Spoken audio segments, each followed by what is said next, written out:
Muy buenas noches para todos. Bienvenidos a esta producción audiovisual transmitida por estudiantes de la Universidad Metropolitana de Educación, Ciencia y Tecnología UMESIT de Panamá, Marcela Montalvo, Freddy Lozano y Consuelo Arrieta, bajo la tutoría de la docente Olines Ríos Carrascal.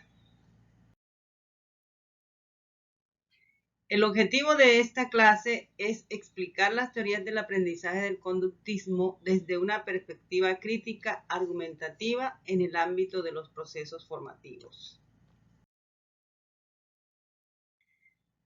Les hablaremos específicamente de la corriente conductista. Los representantes de esta corriente o del conductismo fueron Watson, Pavlov, Gurdjieff, Thorndike y Skinner.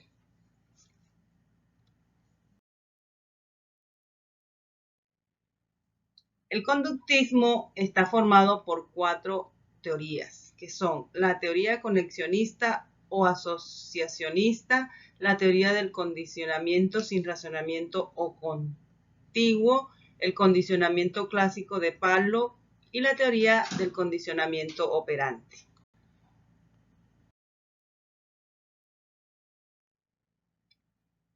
La teoría conexionista o asociacionista. El autor de esta teoría fue Edward Lee Thorndike. Fue un autor bisagra entre dos tipos de psicología, el funcionalismo y el conductismo. Elaboró la teoría del conexionismo. Sostiene él que el aprendizaje se logra por la asociación entre las impresiones sensoriales y los impulsos a la acción.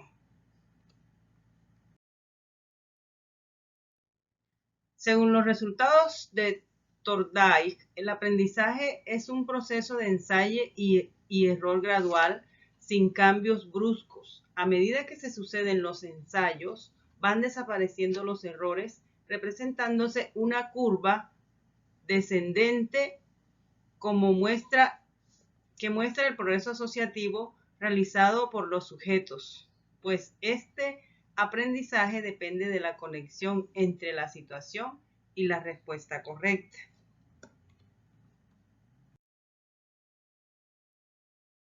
¿Cuál es la naturaleza del aprendizaje?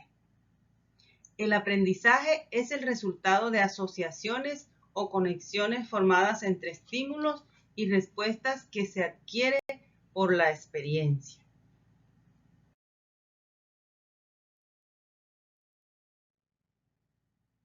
Hablando de los principios del aprendizaje que postula esta teoría, tenemos que el principio central del conexionismo es que los fenómenos mentales pueden ser descritos por redes de unidades sencillas y frecuentemente iguales que se interconectan.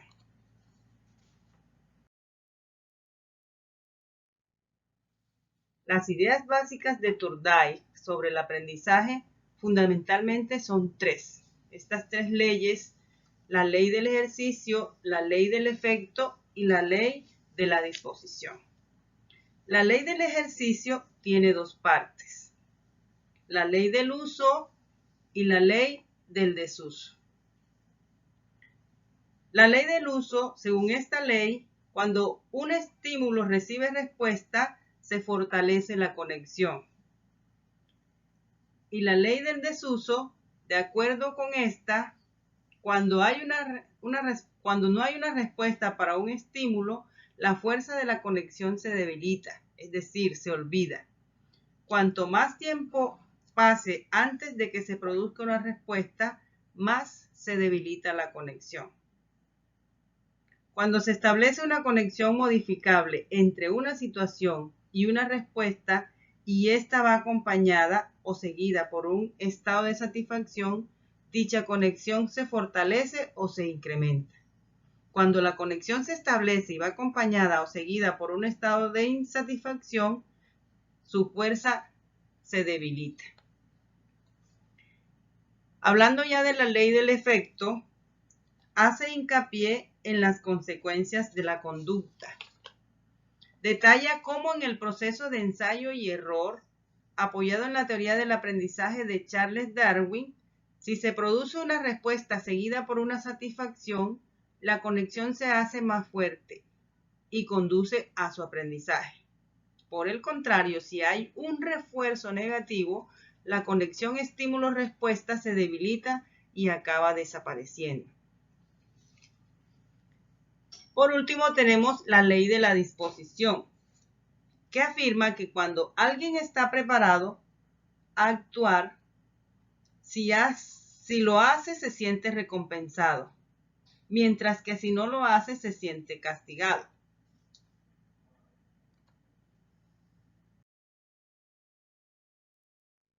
Al aplicar esta idea de la disposición al aprendizaje, diríamos que cuando los estudiantes están preparados para aprender una acción en particular, en términos de su nivel de desarrollo o de las habilidades que previamente ha adquirido, las conductas que fomentan este aprendizaje serán reforzantes. Por el contrario, cuando los estudiantes no están preparados para aprender o no poseen las habilidades con las que podrían hacerlo, tratar de aprender sería un castigo y una pérdida de tiempo para ellos.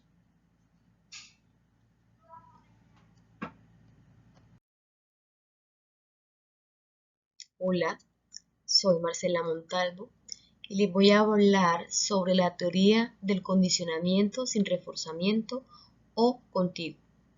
El autor de esta teoría es John Brodus Watson, psicólogo nacido en Nueva York, Estados Unidos. Brodus Watson es considerado como el actual fundador de la escuela conductista.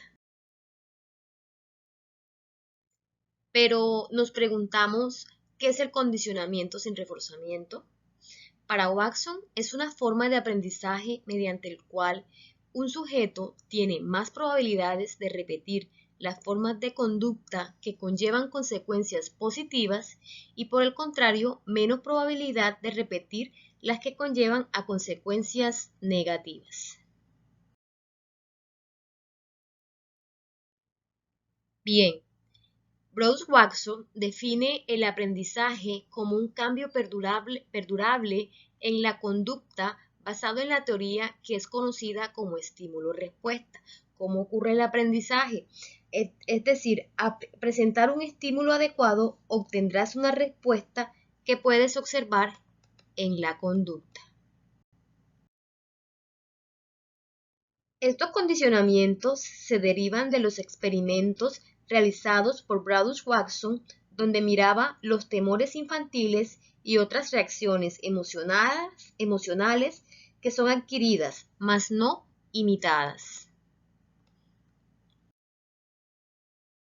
Pues Watson decía que los niños eran como una tabula rasa, es decir, como una hoja en blanco, que el miedo, la cólera y el amor eran los tres sentimientos reconocidos por los recién nacidos.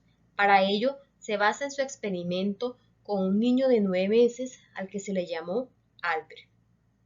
En su experimento, en la primera fase, expusieron al bebé a una rata blanca, un perro, una fogata y varios animales, pero el bebé no mostró ningún temor. Este estímulo se le llama estímulo neutro. El bebé no tiene miedo, pues la respuesta no está condicionada. Luego de unos meses, repite el mismo estímulo, pero que cuando el niño se aproxima a la rata, él lo asocia a un ruido con un martillo y una palanca de metal.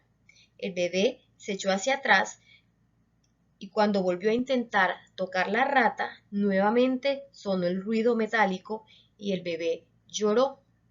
A este estímulo, el bebé ya tiene miedo. La respuesta no tiene una respuesta no condicionada. Allí el bebé aprendió el miedo. Luego de varias semanas, el bebé comenzó a llorar cuando veía a la rata sin necesidad de escuchar el ruido.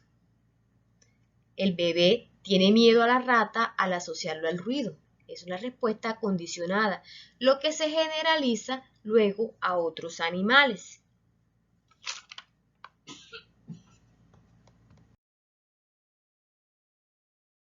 El condicionamiento sin reforzamiento surge de la necesidad de formar conexiones estímulos-respuesta. Tiene dos principios básicos que son el principio de la frecuencia y el principio de la proximidad. El principio de la frecuencia significa que en cuanto más frecuente es una respuesta a un estímulo, es más probable que se dé la misma respuesta. El principio de la proximidad significa que en cuanto más reciente es una respuesta a un estímulo, es más fácil que se repita. En esta teoría también hizo su aporte Edwin Ray Guthrie, psicólogo estadounidense. Guthrie rechazaba la ley del ejercicio de Thorndike. Para Guthrie, el aprendizaje se basa en la contigüidad entre estímulo y respuesta. Asimismo ocurre solo mediante la acción, es decir, cuando hacemos algo en una situación determinada, la próxima vez que estemos en la misma situación, tenderemos a hacer lo mismo.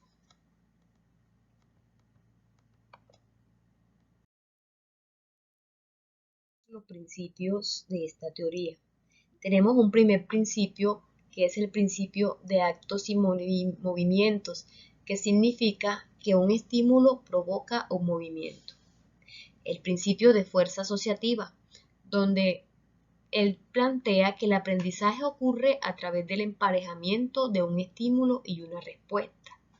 Tenemos el principio de recompensa y castigo. Él creía que el aprendizaje no requiere de respuestas que fueran recompensadas. Para él, el mecanismo clave es la contigüidad. Y por último tenemos el principio de la formación y cambio de hábitos, que este es indispensable en la escuela.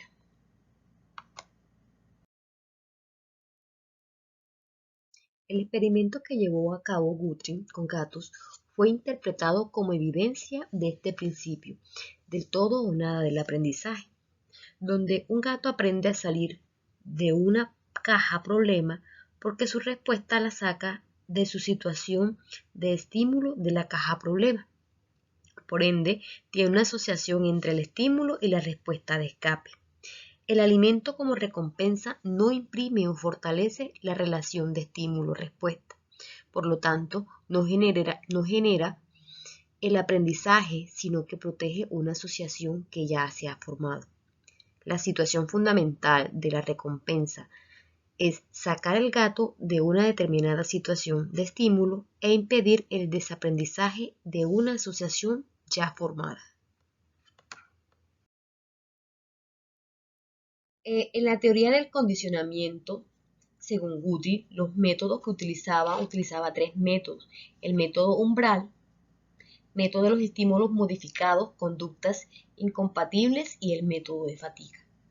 El primer método, método umbral, significa que se introduce un estímulo débil, el cual se incrementa pero manteniéndose por debajo del valor del umbral que produce la respuesta indeseada. Ejemplo, introducir el contenido académico en bloques pequeños para los niños. La duración de la sesión se incrementa de manera gradual, pero nunca hasta el punto en que los estudiantes se sientan frustrados o aburridos. El segundo método, método de los estímulos, modificación de conductas incompatibles. Esto significa que en presencia del estímulo se pide al niño que dé una respuesta incompatible con la respuesta indeseada. Ejemplo, emparejar las señales asociadas con el salón de medios usando una lectura más que charla. Y el método de la fatiga, que significa que se obliga al niño a repetir la respuesta indeseada en presencia del estímulo. Ejemplo, dar al niño que hace aviones de papel en clase un paquete de hojas y pedirle que elabore un avión en cada hoja. Teoría del condicionamiento clásico. Su representante Iván Petrovich Pavlov, fisiólogo y psicólogo ruso. Nació en 1849 y murió en 1936. Gracias a todos sus trabajos, ganó el Premio Nobel de Fisiología en 1904.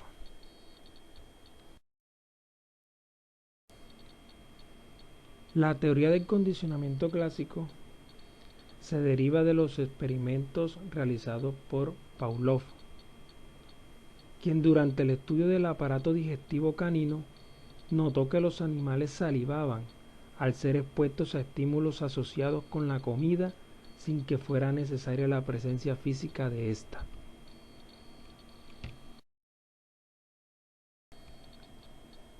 ¿Qué es el condicionamiento clásico? Es un tipo de aprendizaje y comportamiento que consiste en relacionar un estímulo natural con su respuesta natural y conectarlo con un segundo estímulo para generar una respuesta que no se da naturalmente.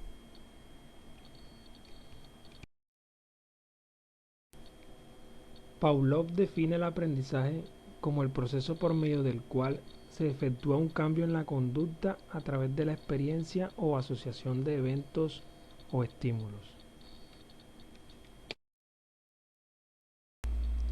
En el proceso diseñó el esquema del condicionamiento clásico a partir de sus observaciones.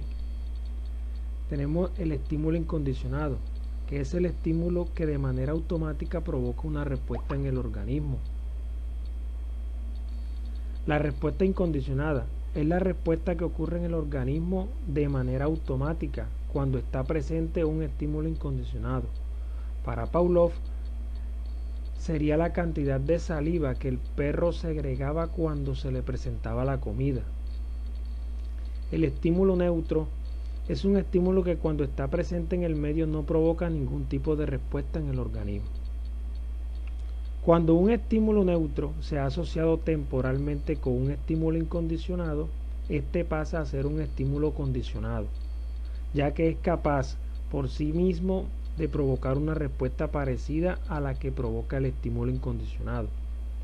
Por último tenemos la respuesta condicionada, que es la respuesta que aparece al presentarse solo el estímulo condicionado. Para Pavlov sería la cantidad de saliva que segregaban los perros cuando se le presentaba solo el estímulo auditivo o visual. Para comprender un poco mejor el esquema anterior, veamos el experimento de Pavlov. En la imagen que se muestra vemos un estímulo incondicionado, en este caso la comida, que provoca en el perro una respuesta incondicionada, que es la salivación. Luego tenemos un estímulo neutro, que es la campana, o también puede ser el sonido de una campana. Este estímulo neutro no provoca ninguna respuesta en el perro. Durante el condicionamiento se hace una asociación entre la comida y la campana, es decir, entre el estímulo incondicionado y el estímulo neutro, que va a provocar en el perro una respuesta incondicionada, en este caso nuevamente la salivación.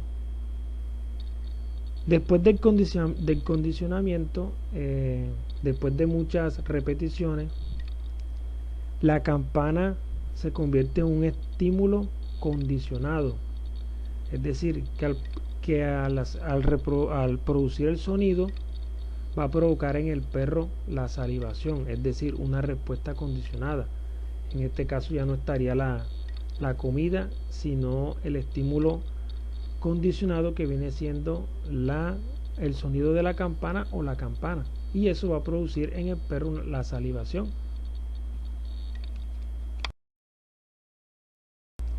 Principios del condicionamiento clásico. Tenemos la adquisición, que es el proceso de convertir el estímulo neutro en un estímulo incondicionado, de tal manera que provoque la respuesta condicionada una vez que se deje de presentar junto al estímulo incondicionado. La generalización. En este caso, la respuesta condicionada se extiende a estímulos similares al estímulo condicionado. Tenemos la discriminación. Es el proceso complementario que ocurre cuando el perro aprende a responder ante el estímulo condicionado, pero no ante otros estímulos similares. La extinción ocurre cuando el estímulo incondicionado deja de provocar una respuesta condicionada una vez se deja de presentar junto al estímulo incondicionado. Es decir, puede ocurrir que el perro deje de salivar. La recuperación espontánea, es cuando el estímulo incondicionado, que había dejado de provocar una respuesta debido a la extinción, vuelve a provocarla cierto tiempo después, tras un periodo de descanso. Es decir, que el perro vuelve a salivar después de un tiempo.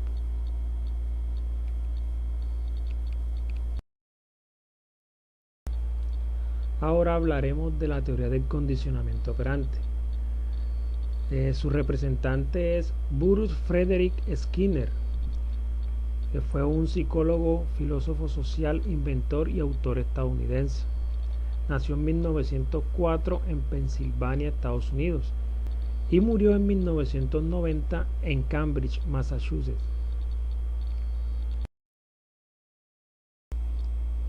El condicionamiento operante es una rama del conductismo que se enfoca en las conductas como instrumentos que nosotros utilizamos para lograr nuestros objetivos o metas. Nos dice que las conductas provienen a través de los cambios en el medio, es decir, que va a haber ciertos estímulos y ciertas características en el entorno que nos van a llevar a comportarnos de una forma determinada. También nos dice que tiene que ver con la búsqueda de los objetivos que nosotros nos hemos planteado, es decir, nuestras conductas siempre van a tener un porqué, una razón o algo que las esté incentivando. A partir de que nosotros tenemos consecuencias positivas o negativas de las acciones que realizamos, es que las conductas se van a seguir presentando o que van a dejar de presentarse a favor de otras conductas nuevas. Skinner define el aprendizaje como un tipo de aprendizaje que nos lleva a generar nuevas conductas con fines adaptativos, que es un proceso de aprendizaje mediante el cual asociamos determinadas conductas con las consecuencias que las siguen. Sus principios los podemos observar a partir de los experimentos que él realizaba. Parte muy reconocida del trabajo de Skinner son las llamadas cajas de Skinner.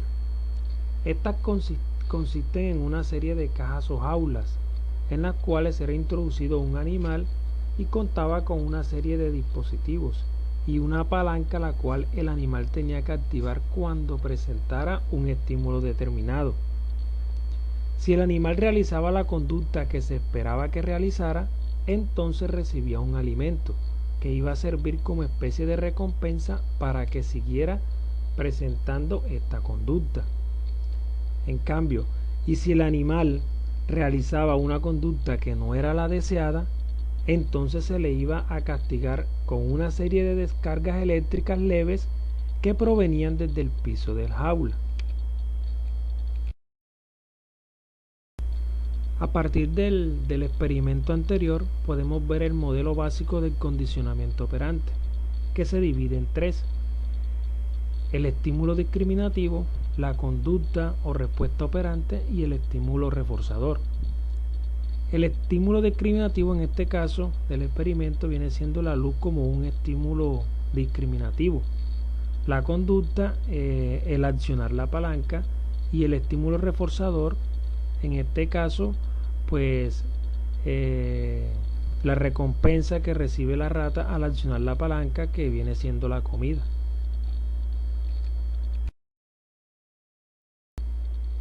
Entre los conceptos fundamentales del condicionamiento operante tenemos el reforzamiento, que es el proceso mediante el cual un estímulo aumenta la probabilidad de que se presente una conducta. Tenemos el estímulo discriminativo, e indica la probabilidad de que a una respuesta le sea un reforzamiento. Generalización. la respuesta asociada a un estímulo que se traspasa a otros estímulos similares.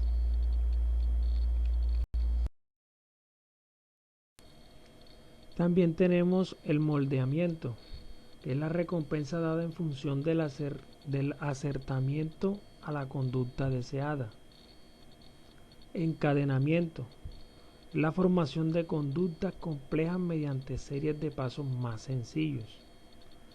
Y la extinción, que es la desaparición gradual de la conducta al dejar de ser reforzada. Los refuerzos y los castigos. El refuerzo es la recompensa o premio que se da a la conducta deseada para favorecer que ocurra. El refuerzo positivo es aplicar algo agradable con el fin de aumentar la frecuencia de una conducta deseada. Por ejemplo, cuando un niño termina de hacer sus deberes, le damos una golosina. Eso va a hacer que incremente la probabilidad de aparición de esa conducta. Y el niño sigue haciendo sus deberes porque sabe que va a recibir premio. Un refuerzo negativo es eliminar algo negativo tras la conducta, con el fin de aumentar la frecuencia de esa conducta. Por ejemplo, cuando el niño se ha portado bien, le levantamos un castigo. Eso lo hacemos ¿con qué intención? Con la intención de aumentar la conducta de que él se siga portando bien. También tenemos los castigos, que es la consecuencia negativa que se da a la conducta no deseada para favorecer que se elimine. Hay que resaltar que los castigos disminuyen la probabilidad de aparición de esa conducta. El castigo positivo, aplicar consecuencia negativa tras la conducta indeseada. Es decir, un ejemplo sería, si el niño se porta mal, lo dejan en el rincón del pensar. Eso es un castigo positivo. Un castigo negativo es eliminar algo positivo tras la conducta indeseada. Como ejemplo tenemos, si el niño se porta mal, se queda sin la consola de videojuego o sin la merienda. Ya, es decir, estamos eliminando algo positivo tras la conducta indeseada.